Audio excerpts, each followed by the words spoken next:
ધોરણ 12 વિષય BA chapter 8 હવે જોવાનું છે કાયમી મૂડી એનો અર્થ અને વ્યાખ્યા જોઈએ કે કાયમી મૂડી એટલે લાંબા ગાળાની મૂડી કે જે સામાન્ય રીતે 5 વર્ષ કે તેથી વધુ સમય માટે ધંધામાં રોકાયેલી રહે છે. કાયમી મિલકતો જમીન, મકાન, યંત્રો, પ્લાન્ટ, ફર્નિચર વગેરેમાં રોકાયેલ રહે છે. આમ કાયમી મૂડીનું અસ્તિત્વ લાંબા ગાળા સુધી ચાલુ રહે છે. એટલે કે કાયમી મૂડી કોને કહે કે જે લાંબા ગાળા માટે એ 5 વર્ષ કે તેથી વધુ સમય માટે જે રોકાયેલ છે એને કાયમી મૂડી કહે છે. જમીન છે તો એ શું કાયમી છે, મકાન છે તો 5 વર્ષથી વધુ એ યંત્રો, પ્લાન્ટ, ફર્નિચર એ બધું કયું કહેવાય? લાંબા ગાળાનું કહેવાય. હવે જોઈએ લાક્ષણિકતાઓ. પહેલું છે લાંબો ગાળો. કાયમી મૂડી લાંબા ગાળા સુધી 5 વર્ષ કે તેથી વધુ સમય માટે ધંધામાં રોકાયેલી રહે છે. એટલે કે કાયમી મૂડી છે એ લાંબા ગાળા સુધી 5 વર્ષ કે તેથી વધુ સમય માટે ધંધામાં રોકાયેલી રહે છે. બીજું છે વિવિધ પ્રકારના ધંધામાં જુદા જુદા પ્રમાણ. મોટા ઉદ્યોગો જેવા કે ભારે યંત્રો સામગ્રી અને રાસાયણિક ઉદ્યોગમાં કાયમી મૂડીનું પ્રમાણ વધુ હોય છે. વેપારી એકમોમાં કાયમી મૂડીનું પ્રમાણ ઓછું હોય છે. એટલે કે જે મોટો ધંધો છે, મોટા ઉદ્યોગો છે એને શું હોય? મોટા યંત્રો હોય. પછી રાસાયણિક ઉદ્યોગમાં કાયમી મૂડીની શું હોય? પ્રમાણમાં વધુ હોય છે. જ્યારે વેપારી એકમમાં કાયમી મૂડીનું પ્રમાણ ઓછું હોય છે. હવે એના ઘટકો તો કાયમી મૂડીના ઘટકમાં જમીન, મકાન, પ્લાન્ટ, યંત્રો, વાહનો, ફર્નિચર વગેરેનો સમાવેશ થાય છે. એટલે કે જે એના ઘટકો છે એ કયા છે? જમીન છે, મકાન છે, પ્લાન્ટ છે, યંત્રો છે, વાહનો. એટલે કે જે 5 વર્ષથી વધુ ટકી રહે અથવા તો 5 કે 5 વર્ષથી વધુ જે રહે તેને કાયમી મૂડી કહે છે. અને એ એના ઘટકો. તરલતા ઓછી. આ પ્રકારની મૂડી લાંબા ગાળા સુધી કાયમી મિલકતમાં રોકેલી હોવાથી સરળતાથી રોકડમાં રૂપાંતર થતું નથી. તેથી તરલતાનું પ્રમાણ ઓછું રહે છે. એટલે કે આ જે કાયમી મૂડી છે એ લાંબા ગાળા સુધી એ કાયમી મિલકતમાં રોકાયેલી હોવાથી સરળતાથી રોકડમાં રૂપાંતર થતું નથી. તેથી તરલતાનું પ્રમાણ ઓછું છે. પાંચમું છે જોખમ. કાયમી મૂડી કાયમી મિલકતમાં રોકાયેલ હોય છે અને કાયમી મિલકતો લાંબા ગાળાની હોવાથી તેમાં અપ્રચલિત થવાનું જોખમ રહે છે. આ સિવાય રાજકીય, સામાજિક અને આર્થિક પરિબળો થતા ફેરફાર પણ જોખમનું પ્રમાણ વધારે છે. એટલે કે જે કાયમી મૂડી છે એ કાયમી મિલકતમાં રોકાયેલી રહે છે અને એ કાયમી મિલકતમાં લાંબા ગાળાની હોવાથી તેમાં અપ્રચલિત થવાનું જોખમ રહે છે. આ સિવાય શું હોય છે કે રાજકીય, સામાજિક અને આર્થિક પરિબળોમાં પણ થતા ફેરફારને પણ જોખમ એમાં વધારે રહે છે. કારણ કે મોટા મોટા યંત્રો લાયા હોય અને પછી કંઈ ટેકનોલોજીમાં ફેરફાર થાય તો યંત્રો ખરીદવા, એમાં બદલાવ લાવો એ પણ મુશ્કેલ રહે છે. છઠ્ઠું છે ઘસારો. કાયમી મૂડી જેમાં રોકાયેલ છે તેવી કાયમી મિલકત ઉપર ઘસારો ગણાય છે. તેથી કાયમી મૂડીની ચોપડે કિંમતમાં ઘટાડો થતો રહે છે. આ મિલકત છે તો એનું શું થાય? ઘસારો લખવો પડે છે. કારણ કે યંત્ર છે તો જેમ જેમ યંત્રનો ઉપયોગ થતો જાય એમ એની કિંમત ઓછી થતી જાય અને એ કિંમત ચોપડે એનો ઘટાડો નોંધાતો જાય. સાતમું છે પ્રાપ્તિ સ્થાનો. કાયમી મૂડીના પ્રાપ્તિ સ્થાનોમાં ધંધાના સ્થાપકો, ધંધાના માલિકો, વિવિધ પ્રકારની જામીનગીરીઓ, નાણાકીય સંસ્થાઓ અને નફાનું પુનઃરોકાણ વગેરે છે. એટલે કે જેના પ્રાપ્તિ સ્થાનો છે એ શું છે કે ધંધાના સ્થાપકો, ધંધાના માલિકો, વિવિધ પ્રકારની જામીનગીરીઓ અને નાણાકીય સંચાલકો. આ શું છે? નફાનું પુનઃરોકાણ છે. હવે છે કાયમી મૂડીની જરૂરિયાતને અસર કરતા પરિબળો. એમાં પહેલું છે ધંધાનો પ્રકાર અને સ્વરૂપ. ઔદ્યોગિક પ્રવૃત્તિ કરતા ઔદ્યોગિક એકમો જેવા કે વહાણવટા ઉદ્યોગ, લોખંડ અને સ્ટીલ ઉદ્યોગ, ખનિજ ઉદ્યોગ વગેરે વિશાળ પ્રમાણમાં કાયમી મૂડીની જરૂર રહે છે. સેવા પૂરી પાડતા એકમમાં કાયમી મૂડીની જરૂર પ્રમાણમાં ઓછી હોય છે. એટલે કે મોટા જે ઉદ્યોગો છે એમાં જે લોખંડ છે, સ્ટીલ છે, ખનિજ ઉદ્યોગ છે, એ શું છે, વિશાળ પ્રમાણમાં કાયમી મૂડીની જરૂર રહે છે. કારણ કે એમાં ઇન્વેસ્ટમેન્ટ વધારે થાય છે. જેવા સેવા પૂરી પાડવા એકમો છે એમાં કાયમી મૂડીની જરૂર પ્રમાણમાં ઓછી રહે છે. 7મું છે એકમનું કદ.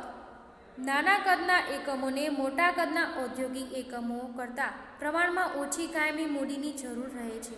ગૃહ ઉદ્યોગને ખાંડ ઉદ્યોગ કે સુતરાઉ કાપડ ઉદ્યોગ કરતાં ઓછી કાયમી મૂડીની જરૂર પડે છે.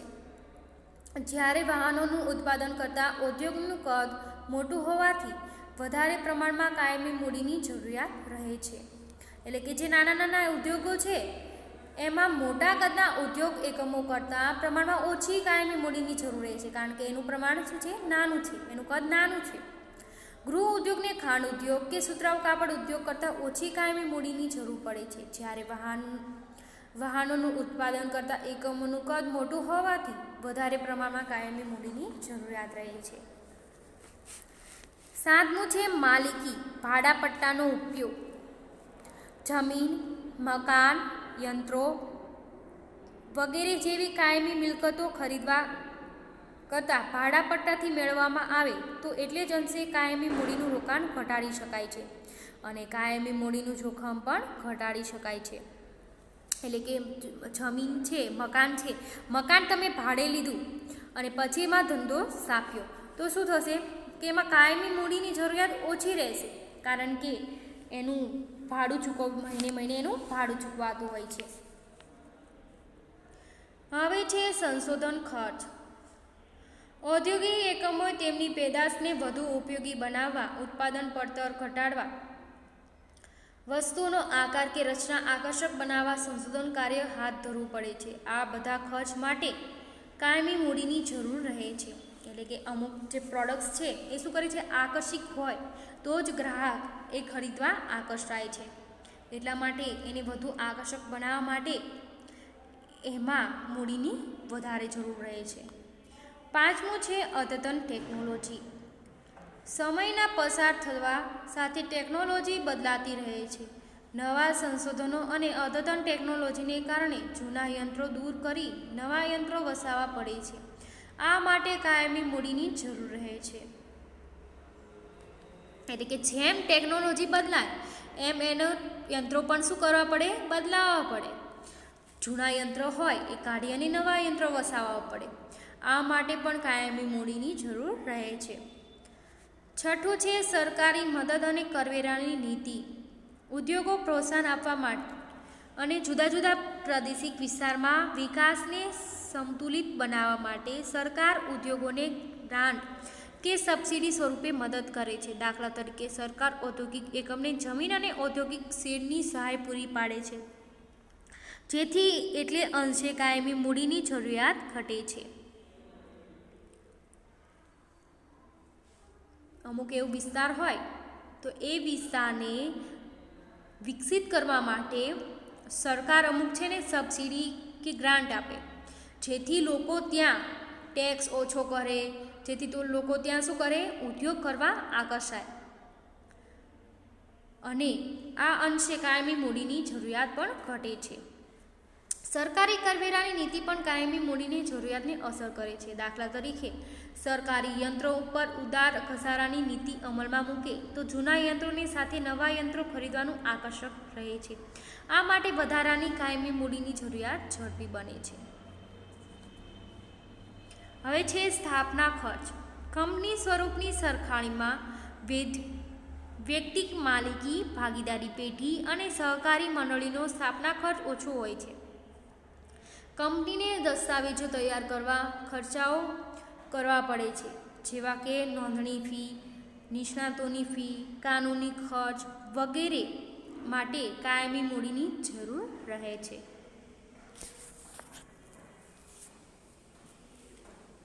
એટલે કે કંપની સ્વરૂપની જે સરખામણીમાં વ્યક્તિગત માલિકી છે, ભાગીદારી પેઢી છે અથવા તો સહકારી મંડળીની સ્થાપના ખર્ચ શું હોય છે, ઓછું હોય છે. કંપની દસ્તાવેજો તૈયાર કરવા ખર્ચો કરવો પડે છે. જ્યારે કંપની દસ્તાવેજ તૈયાર કરો ત્યારે એને ખર્ચ થાય છે, જેવા કે નોંધણી ફી આપવી પડે, નિષ્ણાતોની ફી આપવી પડે, કાનૂની ખર્ચ વગેરે માટે કાયમી મૂડીની જરૂર રહે છે. હવે છે કાયમી મૂડી અને કાર્યશીલ મૂડી વચ્ચેનો તફાવત. પહેલો છે એનો અર્થ.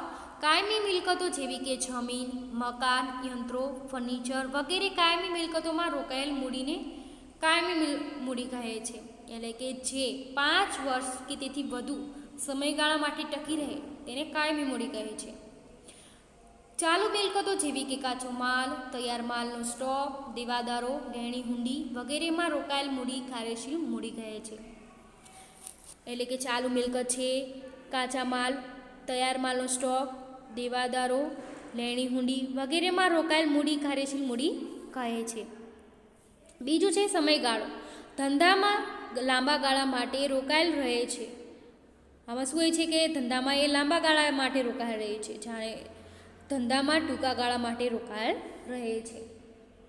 ત્રીજું છે તરલતા. લાંબા ગાળા માટે કાયમી મિલકતમાં રોકાયેલ હોવાથી તરલતાનું પ્રમાણ નવજીવ છે, જ્યારે ઝડપી રોકડમાં રૂપાંતર પામે છે, તેથી તરલતાનું પ્રમાણ ઊંચું હોય છે.